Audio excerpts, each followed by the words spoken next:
Well, welcome everybody. My name's Roger Lear. I'm president of Orlando Jobs. I've been in this marketplace now for 25 years, which is hard to believe. It's been that long, but Orlando Jobs been around 15 of those years.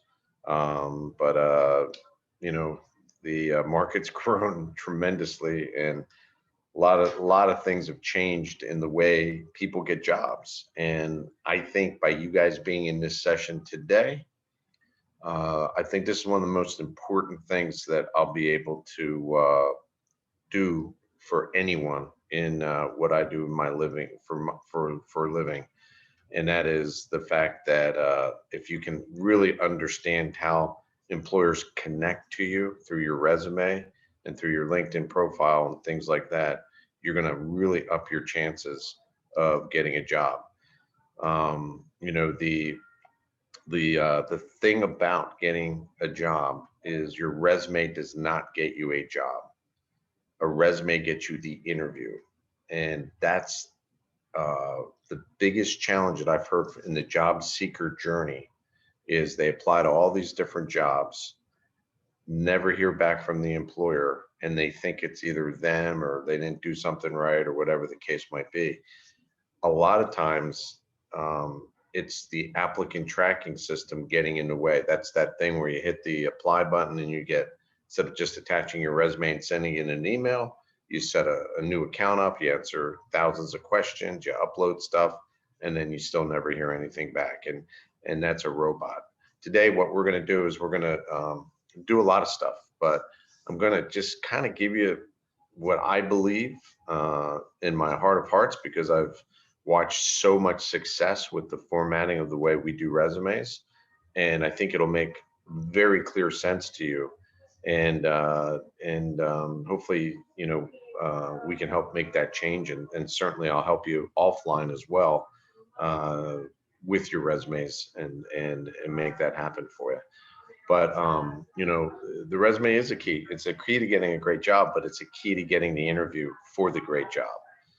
I'm all about not just getting a job. I'm all about getting that job that you find in a job, whether it's at Orlando Jobs, Monster, Indeed. I don't care where the job is posted, because they're posted all over the place. But you say, wow, that's a company I want to work for. That job description is very similar to what I do, and it sounds like an awesome opportunity. And those are the jobs I want you to get, and those are the jobs that we write resumes for. And I'll talk to you about that, about the optimization. And I'll touch on COVID too, because I know everybody's gone through a lot of stuff with COVID, and they're worried about their, whether, if you got furloughed, how to put that on a resume. If you've had four different positions to make ends meet while you're looking for work during COVID, which so many of people have, and so forth. I can tell you 100% without fail, employers really will not really look at the last year and a half of your employment against you. It doesn't matter what it looks like. They'll be looking for the skill sets, and I'll show you how to write that into your resumes. What is a good resume and what should go on the resume? And we get so many questions about the one-page resume, two-page resume, four-page resume, all this stuff. And that's not what people focus on. So many things that have no bearing on whether you get the interview. The resume, you don't get the interview because the robot or the human can't read your resume as quickly as they need to read it. And I'll definitely go over that stuff. I think just up front, the biggest mistakes most people make is they ask their friends, families that if you're not talking to somebody that understands the whole process, they're not going to really know exactly what should happen on a resume and this, that, the other thing. It's all hearsay. I sit on the board of directors of the largest talent acquisition association in the world. And through that, I learn about all the different technologies and all the things that come down the pike from a technology to connect job seeker or connect companies to job seekers.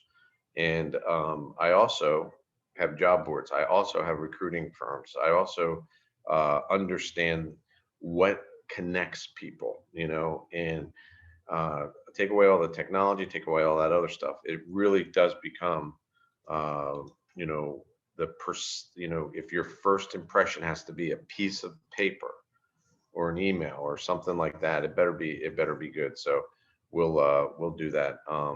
Making a one-dimensional way is going to take forever to tell a story. If someone has 20 plus years of experience, they want to pile everything onto a resume, and that's fine, except unless it's relevant to the job you're applying to, it's probably not. But we'll talk about that too. So here we go. If the mistakes people make is they Google, this is just resume templates, 3.4 million different things. Can they all be right? I don't know. They could be, but you'll never have to do that again after sitting in this thing. And I promise you that. I think hopefully you'll agree. I'll just go through some resumes that have been sent to us over the last year or two, for different things and so forth. But this is a resume that just, when you take a look at it, there's all kinds of stuff on this resume. There's no formatting to it. I really can't tell immediately what the person has done. It's just a job history. People also ask, hey, should I put my LinkedIn profile on my resume? Yes and no. Yes, if you have a dynamic LinkedIn profile. No, if your LinkedIn profile isn't large, or if it isn't optimized. This isn't a LinkedIn profile thing, but I will tell you that what we do with the resume is very similar to what we do on LinkedIn, except the fact that you can make your LinkedIn profile come to life not only with pictures and photographs and attachments, but there's also some great areas on LinkedIn to really let employers know the type of person you are and what you work for. Here's candidate two, bad email address, sweet and sour. Just get a normal email address. I know you guys have heard this a lot. Also, if you look above there, they have their home address. The home address, you don't really need that anymore. It's okay if you want to put it on there, that's fine. But Orlando, Florida is a good enough um, to put on a resume. If you live in some town that no one's ever heard of, but it's next to Orlando, use Orlando as your home. So there's no mystery to a HR person or a robot of where you live and so forth. If that's the case, every city has a gazillion different suburbs and different names of things. And believe it or not, the person that's reading your resume may never have heard of it. They may not know where you live. If you don't, I'm seeing this trend lately. Probably 2 out of 10 resumes where people aren't even putting where they live. And if that's the case, what happens there is if there's a stack of 10 people that they're considering for a position and they have no idea where you live, you'll be the 10th call, and they may never get to you because the other 9 probably will be pretty good for that job. Nobody likes to guess, and that's what we're going to really learn today. Do not do not make uh, an HR recruiter, talent acquisition manager, or a robot guess what you do and where you live and how you do it. Spelling. Now, take a look at this resume. If I, you know, this is an excellent bartender, right? There's 11 years just at the Hilton and so forth. A very, very good background. This person could get hired anywhere. The problem is if he wants to work at the Waldorf Astoria or something like that, this resume ain't going to cut it. There's spelling mistakes and so forth.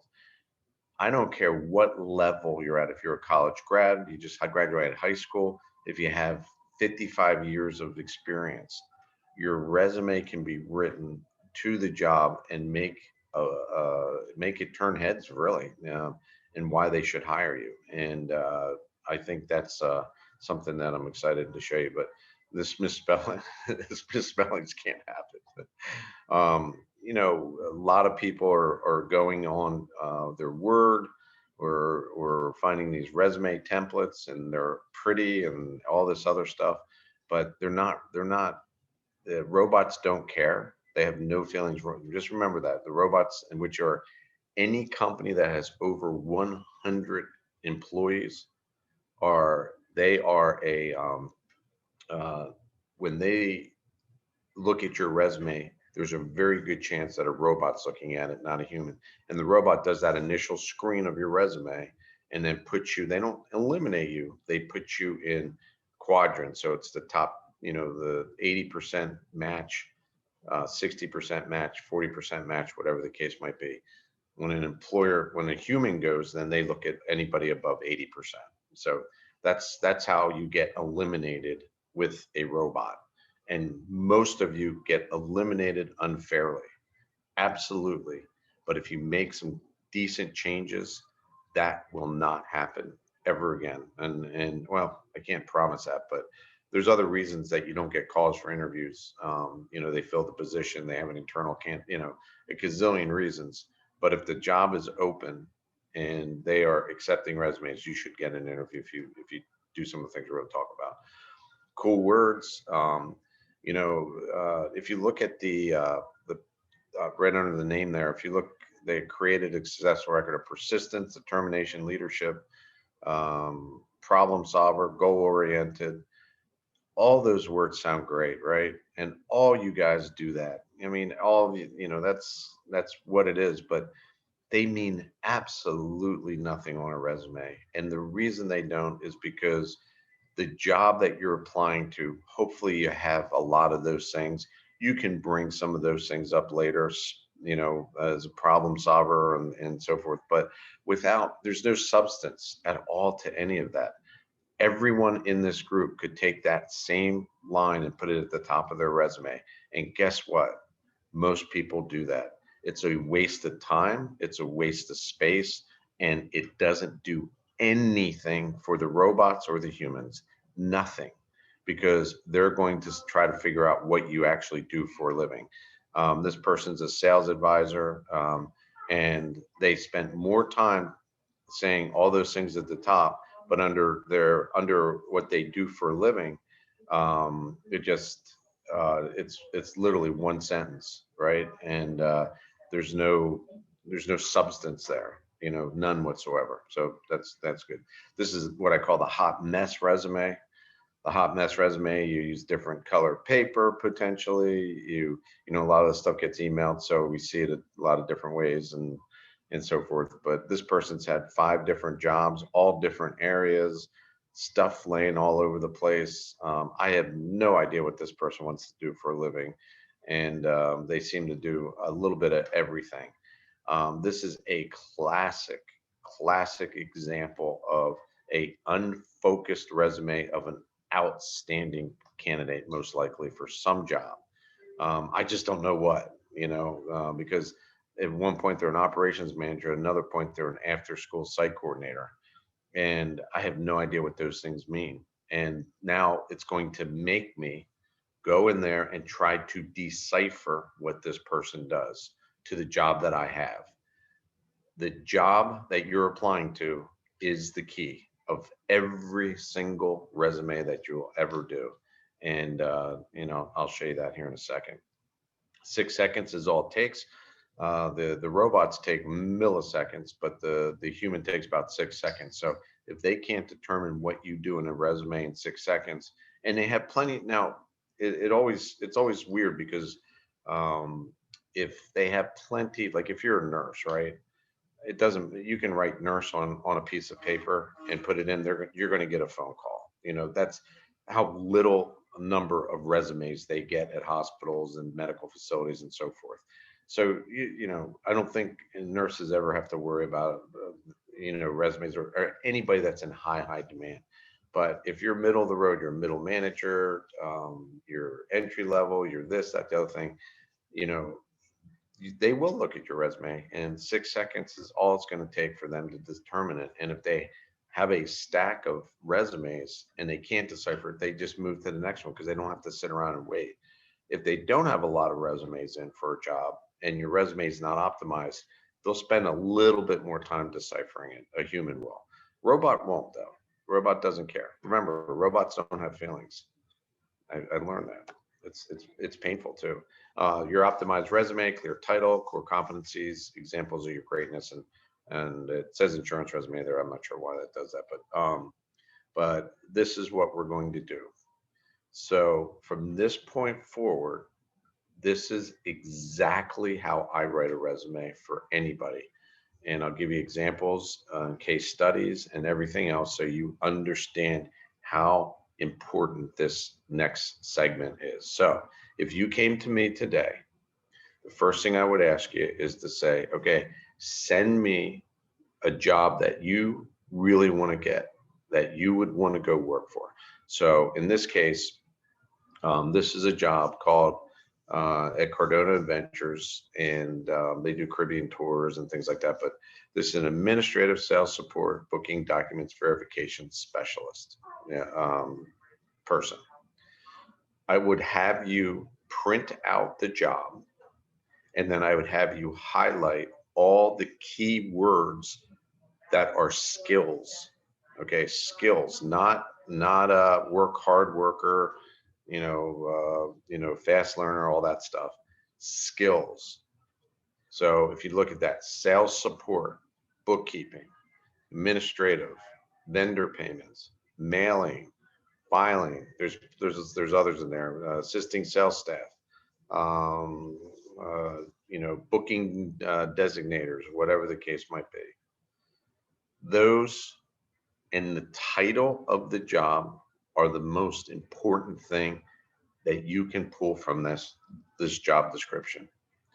And those are the things that have to be on the document that you're going to send them. We call that the resume, so you can make sure you get the interview. So on the optimized resume, you know, the title is a sales support administration position. The keywords are sales support, bookkeeping, administration, accounts receivable, mailing, filing, accuracy.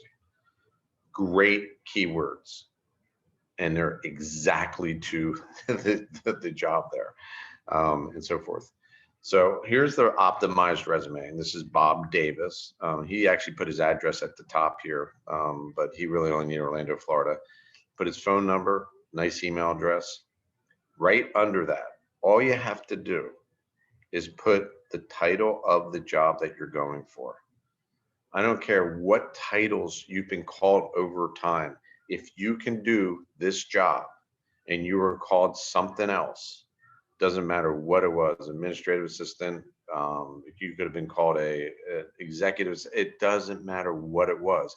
If you did these types of things, these skill sets in your job title at the top has to line up exactly or close to exactly with the job that you're applying to. It's an extremely important point. When you get a job title at wherever you've worked in your life, it means nothing. And I know that sounds crazy, right? It means something to the company that you worked for. What means everything is the skill sets that you had in that job. And for certain jobs, like account managers and even sales and administrative, and go down the list. Some jobs have over 50 different titles doing the exact same thing.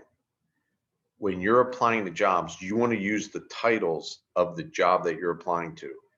I can't stress that anymore. I hope everybody understands that. And I've gotten the people say, well, I don't want to lie on my resume. What do you? That's not lying. You're not lying about anything. You need to be able to do the job, but if they can't decipher that that's what you do because of a stupid job title, that's well, let me say it another way. No one's ever going to call your employer and go, hey, is this person an administrative and sales support person? Because if they do, they're going to say absolutely, because that's what you did. Now, if you didn't do any of this stuff and you're just putting stuff, that's where the issues end up. So that title is very important. I know I spent a lot of time with that, but that's how important that is. Right underneath that, there's a couple sentences there. but it just talks specifically about what you do, about the customer service, because they made a big deal on the there about customer service. It was also 10 years, 10 person team. And then you follow it with your career progression. And on your career progression, if your last job, Bob actually was, he was an admin, assistant or something like that at his last job. We changed it to sales support specialist, because in his admin position, he was a sales support specialist. That's all he did. He worked with the salespeople all day, but they called it an admin assistant, right? Um, it's okay to change that title. I can't stress that enough. If they call Bon Travel and they go, "Hey, was Bob a sales support specialist?" They may say, "Well, he worked with the sales team and administered all that stuff." Oh, okay, good. Can you tell me about his, how they did over there? If they even check references these days, because a lot of companies don't even do that.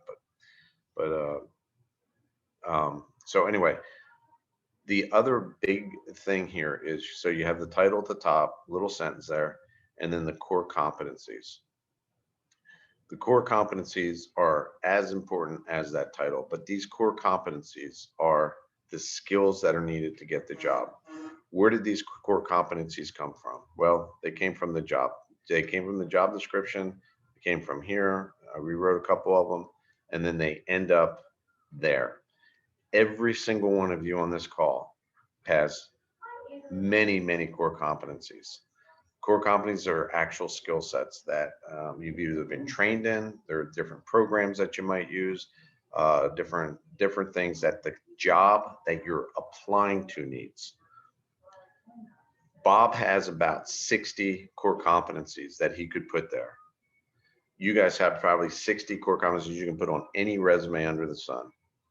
The ones that matter are what gets the job, and those are on the job description. The job that you're applying to is the final exam. You have all the answers. You have all the answers. The problem is most people that DIY their own resumes, and even a lot of resume writers don't do this correctly either. They go above and beyond to put as much information about everything they've achieved, done, and so forth, with most of it not relevant to the job that you're applying to. So I just want to be really focused in on the core competencies, because the robot is easy. This is an easy, you get in top 80% in 2 seconds. No, in a millisecond with a robot. With a human, this only takes them about 5 seconds. Fold this resume in half, read the top half of this resume, and you know right away that this is a good candidate for the job. And they're going to get a call. Bob's going to get a call for an interview, which he did actually. So it's pretty good, right? And so forth. Big question I always get. Number one question is, oh, does that mean I've got to write a new resume for every job that I apply to? And the answer is no, you don't. Only if you want to get the job. And it sounds like a smart ass answer, because it really, at the end of the day, if, all these websites, Indeed and so forth, they make it so easy for you to apply to 100 jobs that when an employer ends up calling you out of those 100, you don't even know what job it was. And then you ask that famous question, which is the worst question you could ever ask in a job search, is what company are you calling from? What job is this? If you say those two things when an employer does call you back, it's the end of the world. It really is. That's where the recruiting process stops for most HR people. Your job search, and again, this isn't a job search seminar, but your job search should focus on the jobs that you really want, that are great, not good jobs, great jobs. And those are the ones that you really focus your resume on. And a lot of you have skill sets that are very similar. I mean, you're looking for the same type of job, just at different companies. You're not going to have to change a lot of things, the core competencies, the titles, things like that, some of the verbiage. But if you want to hit it out, if you want more interviews, this is the way to do it. I'll give you another example. Here's Susan Count. What does she do for a living? And if you look at that, you can tell in 3 seconds because she's got her name, she lives in Orlando, email address, and she's an executive assistant. Susan came to me. She didn't have any interviews for 3 months, 3 months. And her resume was just all over the place. But the problem with her resume was she has great experience. It's just Edward Jones calls these folks something completely out of, I've never even heard of what they call these folks. And she wasn't paying attention to her core competencies, to the jobs that she was applying to. We applied to 3 or 4 executive type assistant positions. We formatted this resume for executive assistant. The core competencies changed dramatically for each of the jobs that she applied to. Out of the 3 or 4 jobs that she had 2 interviews, and then she got a job, and it all happened within a week and a half. It's just an amazing turnaround. But what changed? It's the same human being, because you know you're not human anymore. You're a keyword, right? The formatting is exactly what it needed to be to get those jobs, and it was a great job. And she got a nice increase in salary. She got a bunch of stuff, but she couldn't believe that she could go from no one talking to her to getting calls very quickly, with that stuff. And yes, we changed the resume 3 or 4 times because we had to, but it wasn't huge things, and so forth. So hopefully that helps there. So I'll give you another example on I call it my extreme resume makeovers. And I look at these folks in here, and it's true. I mean, you could remake yourself as well and present yourself differently in interviews and things like that, and the way you approach. And that's a whole nother seminar as well. We can get the interview for you. Sometimes we can't get you the job, but you need to have the training there. But so she came to me with this resume, and she's out of Atlanta, and she worked with the American Cancer Society for a long time. And she did all these different things. And anybody that's on this call that has years of experience, you have this very similar resumes, may not be all at the same companies, but you have different things that you've done in your life. So, I asked her, I said, hey, well, I'll show you what's bad about this resume. There's just all kinds of skills, education, all kinds of different things that she does, and so forth. But you know, she has this career objective, and the career objective is replaced by the title, as we learned earlier. But here's her career objective again: highly motivated, analytical, problem solving, customer service. Sounds very similar to 80% of the career objectives we're still saying. They mean absolutely nothing, right? So what do we do? Well, what we did was I asked her, I said, give me a job that you really want to get, that you're qualified, you feel you're qualified for, and so forth. So Kennesaw State University up in the Atlanta area, she found this job for a program IT project management position. And so we took her resume, or we took the job. We did exactly what I would tell you guys to do: highlight the skills needed to get the job and compare them to the skills that you have. If those things somewhat line up, probably 80% of them, or at least the main ones line up, you're in, man. You can get this interview. You can get this interview. And if she sent this resume, she'd never get this interview. There's no way, not in a million years. So I took this and highlighted that. I told her, I said, hey, what are the X factors, the things that really make the difference, that you really do well? Updating stakeholders, conduct project risk assessments, mitigation, that kind of stuff, which she's really good at, and the job requires a lot of that stuff. So I told her, I said, well, we're going to use 11-point Calibri font, which when you're writing a resume, the entire resume needs to be written in the exact same font, the exact same point. You can make your name a little bigger at the top if you want. That top third of the resume is everything, absolutely 100% everything. That's why if you have a 5-page resume, they're only going to look at the top half of it anyway, and they're going to continue reading the rest of the pages if the top if the top third of it catches their interest. The keywords are king, and the keywords are your experience. So, but here's, I call it the Picasso. We didn't put a picture on it, but on the right hand side there is Sandra's new resume. Um, IT program manager, proactive, 20 years, talked very specifically about the job that she had just applied to. And then the core competencies, again, if you go back and look at the core competencies that and the skills that we highlighted, that's where all these words came from. And she has, again, 60 plus core competencies that she could have put in. And then we did her career progression. And with her, since she had so many different jobs at the American Cancer Society, we put the senior consultant position in there this way and highlighted that and drew out why she's good for the job, because that's what you do in your job list of all the different things that all your responsibilities. That's where you bring those to life, the ones that are relevant to the job that you're applying to. At this level of position, you're not going to be applying to thousands of jobs, but the ones that you're going to, you can really build a nice portfolio for yourself.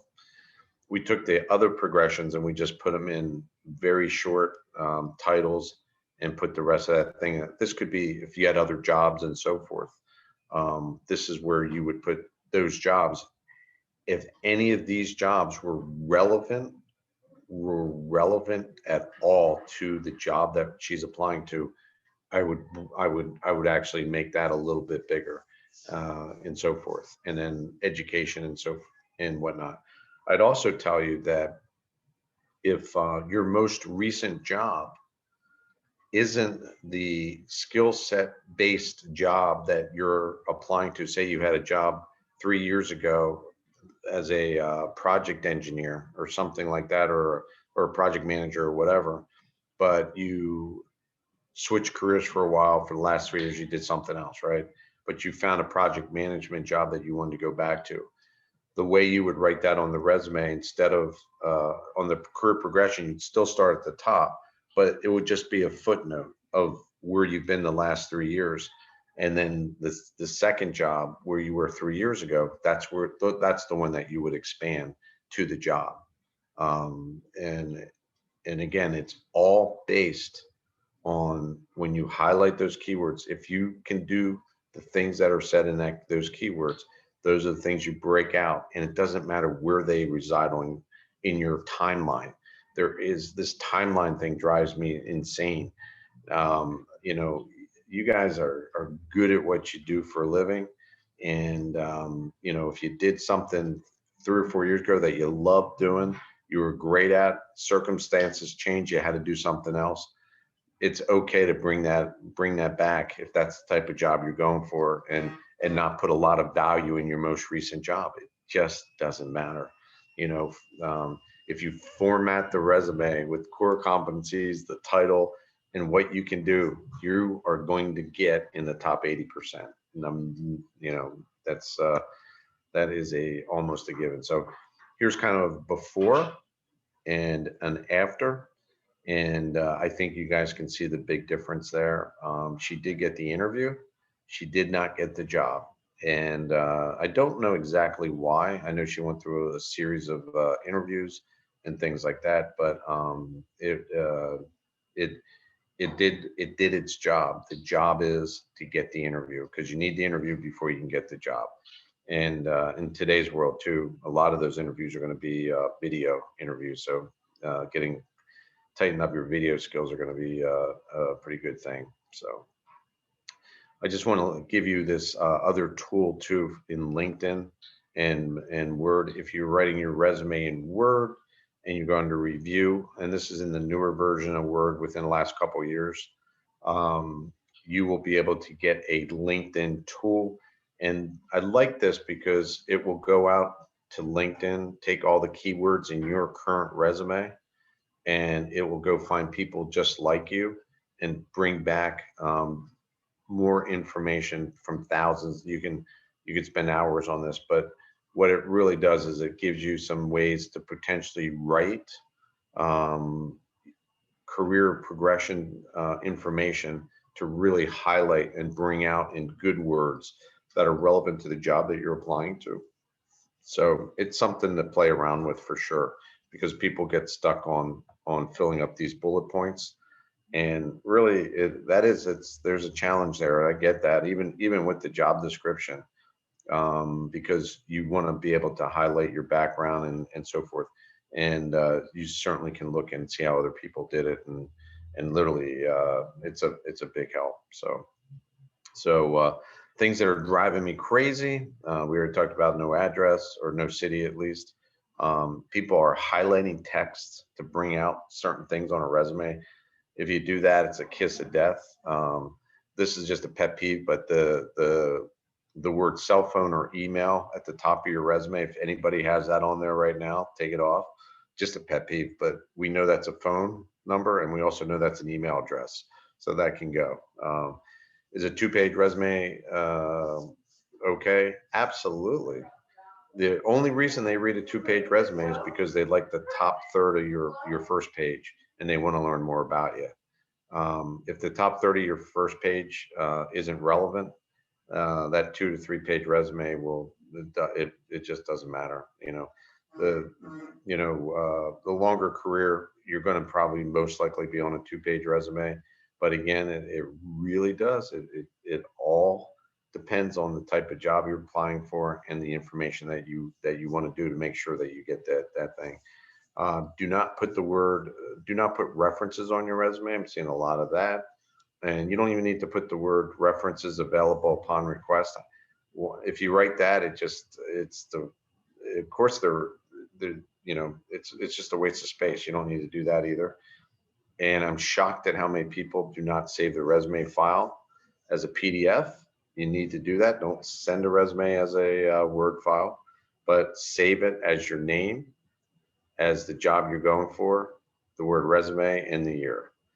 You've got to do that, because when somebody is looking at resumes and they go think about your document file in Word, um, if everything just said resume or this, that, the other thing with no names or references, if I'm looking for an IT manager and that just stood out to me, I would be clicking on that, in that event. In other words, I don't leave anything to the imagination. I want to be keywords in front of the robot and the human at all times. So, you know, uh, this picture, I show you this picture because, I mentioned it earlier, we're not, unfortunately, you're not a human any longer, right? Did you, at least in the last year and a half, it felt like we weren't humans, but you're really keywords. And if you look at this picture, you have no idea what everybody does out there. But if you had the right keyword and they had it like this guy, if he was an engineer and he wrote that on the back of his back, and she's a graphic designer and she had that on tattooed on her arm or something like that, right? We would know what they do for a living. And and uh, uh, that's the thing is whatever it is that you're trying to ascertain, that job description of the job that you're going to has to match to the keyword of who you are, and so forth. So that is what I have. So what I'll do is I'll open it up. If anybody has any questions, please don't hesitate to ask. And what I'll also do is just in the chat, you're more than welcome to do the chat questions and so forth, and we can take it from there as well. So anybody have anything?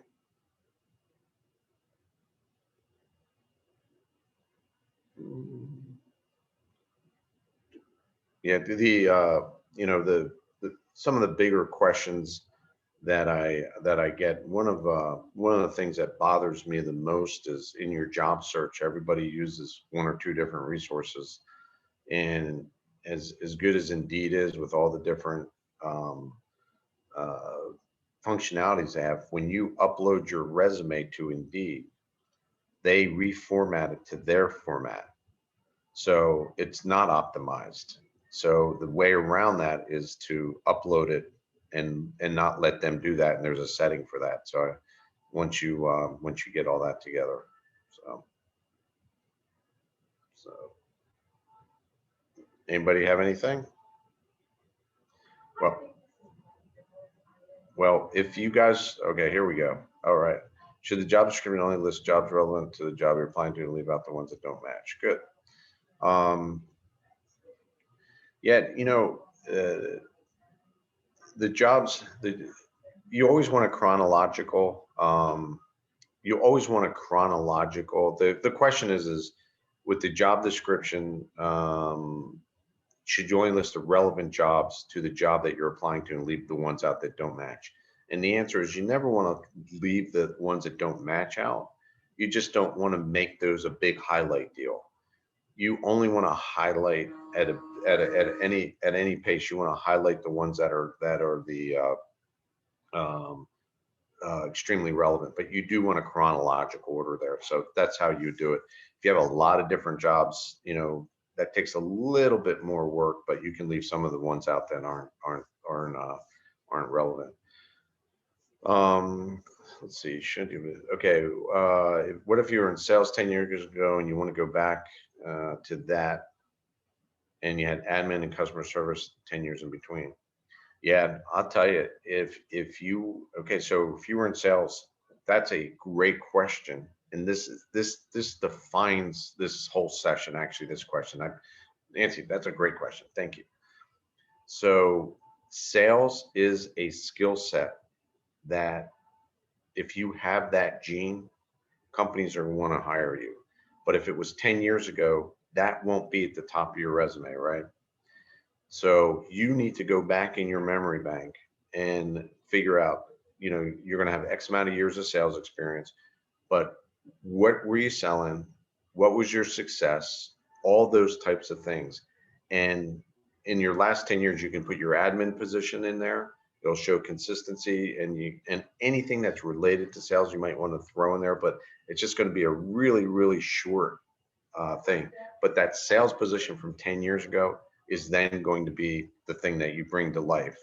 And your title is going to be sales and so forth. In your cover letter,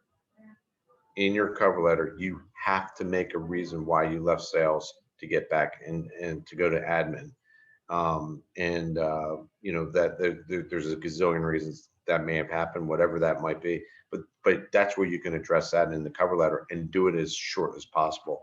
Hey, I was super successful in sales 10 years ago because of life changes. I had to go into this other types of position because it's a little different, but saw your job posting. I know this is a job that I'd love to have, that type of thing. So, right. If the job says bachelor degree desired and you don't have one, should you still apply? If it says desired, absolutely. And if it says bachelor's degree, if it's a job that you can do and you have years of experience doing it, I would still apply to it anyway. What's happened with job descriptions, quite honestly, is companies are now looking at those things, and they've made a lot of changes, but they haven't made it to their job boards yet, or whatever the case might be. But they've reassigned a lot of jobs thinking, hey, why do we need a bachelor's degree for this if someone has the experience of exactly what we're doing, and it's a skill set that we need. So if you have the experience, I would certainly apply. A lot of times a bachelor's degree is in some of those jobs are the way in. If you don't have the tremendous experience, it's still a good way in. I typically have much higher qualifications than the jobs that the job needs, and risk being overqualified. Management should only include qualifications that are relevant. Yeah, that's what's happening out there. It's this job market has sucked for the last year and a half. It's coming back, and it's coming back hard, and the higher paying jobs aren't there yet. We're not seeing that. We're seeing the lower paying jobs taking off first, which are going to be good because that helps the higher paying jobs, believe it or not, especially in Central Florida. but you know, your job search isn't zoning in on jobs that you're qualified to get. If you're applying to jobs that you're overqualified for, you have to change your job search. It's just for me, it's that simple, and it's the hardest thing to do because the jobs that you really want are not going to be on job boards. In a lot of cases, they're not going to be just sitting out there. You're going to have to research companies, network, do a bunch of other things. And again, I could spend hours on that as well. But that would be my answer there. Um, if you see a job and you're willing to go underneath your qualifications, yes, certainly by all means, uh, make the relevant experience that's good for the job that you're applying to big, and where you had overqualified responsibilities, don't make much mention of it. You know, put some stuff in there, but don't allow them to think that you're overqualified. And the other thing that gets you there is titles. Change your titles relevant to the jobs that you're applying to. If you can do that job, it does not, the titles mean nothing. I say this all the time, especially for people that have owned their own business. If you put, you know, it's a perfect example. If you put business owner or CEO or something like that, but you owned a two-person company and you tried it for 3 years and didn't work out, you are now, you know, Bill Gates, right? And no one's ever going to hire you. Change your title. You know, change your title. You weren't the CEO. You don't. It doesn't matter that you're in your company. It mattered the skill sets that were done in that company. I hope that I hope I've driven that home today. So, all right. I'm from Miami, but want to relocate to Central Florida. What should I do to get a response from Central Florida position? You know, right now, if your resume is a Miami resume in Central Florida, that's a tough one, only because we have so many people out of work here, and they're not going to take a chance on hiring someone that hasn't relocated here already yet. I would either get an Orlando address from a friend and put it on a resume, and but as soon as that interview is ready to go, you've got to say yes. If you're down in Miami and you get a call for a resume and you say, oh, well, I've got to travel, I got to do this, that, the other thing, it's going to take me 2 weeks, don't apply to jobs up here. You've got to be ready to rock and roll. If you're in Miami and you can be up here tomorrow for an interview, then by all means, you know, put in a, you know, even just put Orlando, Florida as your location, get the call, but don't even make mention of Miami. I don't even make mention of it, but you better be flexible. But most people that are relocating, that's not how it works. It's, oh, well, it's going to take me 2 weeks, it's going to take me this, that, the other thing. That's, you know, that's going to really throw your job search off and so forth if you say that to an employer. So hope that helps. So good stuff. This is good. Well, you guys have been fantastic. Please, Hire Palooza is going on. This is your opportunity at Hire Palooza to set interviews directly with those employers. Even if it's an employer you don't see a job that may fit you, but it's a company that you may want to work for, like Universal, Orlando Health, or I mean, there's just a lot of great companies there. If they have any times, go talk to the recruiters and see what's going on. That's a great networking tool there. If they don't, but if they do have some jobs, I'm telling you, they're not on there because they're not hiring. They're on there because they're hiring people right now. So anyway, I'm going to type my contact. It's just Roger at Orlando Jobs, but and then I will certainly get back to you within the next day or so. But if anybody, you know, I give you this challenge. I give you this challenge. Oh, wait, hold on a second. If you know, you get your resume and you send me a job link to a job that you're saying, hey, this is a job that I really want to get. Send me your optimized resume. I'll take a look at it and tell you whether or not that's going to end up in the top 80% and help you out with that. So, and if you have just regular resume questions too, please don't hesitate to send those to me. So, all righty. Well, thank you, everybody. I hope you have a wonderful rest of the day, rest of the week. We're lucky to be in Central Florida. There's no question about it. The job market's finally seeing signs of life. I know our businesses have been way down. and we're just happy to see all these signs of life, and I think it's a great time to take advantage of it, because a lot of people are sitting on the sidelines right now. There's a lot of jobs out there. When things change here in the next couple months, there's going to be a ton of people looking for work. So now's the time to strike. I think there's some good opportunities. All right. Well, thank you very much, everyone. Have a great day, and look forward to getting any emails or any correspondence. We're here for you. So thanks a lot.